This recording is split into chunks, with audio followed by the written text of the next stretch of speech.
happened 2 weeks ago, but I still wake up at night thinking about it. I don't know if it was just a dream, a hallucination, or something much worse. But I'm telling you this as a warning. If you ever hear knocking at your door at 3 a.m., don't open it. I live alone in a small apartment on the edge of town. It's nothing special, just a quiet, cheap place that's close to work.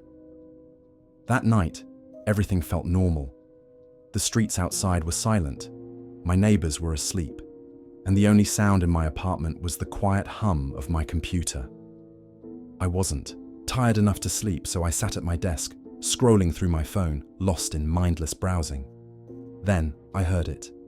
Knock, knock, knock. It wasn't loud, just soft, rhythmic knocking at my front door. I frowned and glanced at my phone.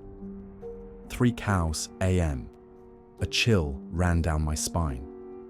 Who would be knocking at this hour? I live on the 5th floor. No one ever comes here unless they have a reason. My landlord never visits this late, and I don't have any friends who would show up unannounced. I hesitated for a moment, then stood up and walked slowly toward the door. I didn't say anything. I just pressed my ear against the wood and listened.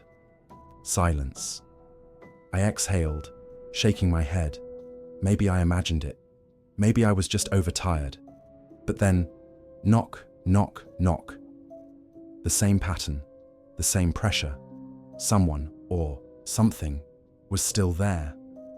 I swallowed hard and reached for the peephole, heart pounding. When I looked through it, there was nothing. The hallway was empty, just the dim yellow light flickering above. No footsteps, no movement. But something felt wrong.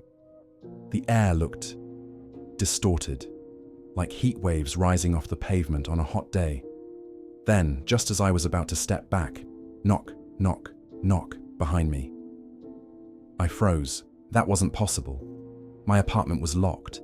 No one was inside. But I could feel it. Something was standing right behind me. Slowly, my eyes shifted to the reflection in the window across the room. And that's when I saw it. A shadow. Tall. Too tall. Its limbs were long and thin, its fingers stretched and unnatural. And its face. It had no eyes, just hollow, dark sockets. But it was looking at me. Then, its mouth started to open. Wider. Wider. Too wide. I couldn't move. My body refused to respond. Every muscle was frozen, my breath stuck in my throat. It was like I was trapped in a nightmare, unable to scream, unable to run. Then the lights flickered, just for a second. And it was gone.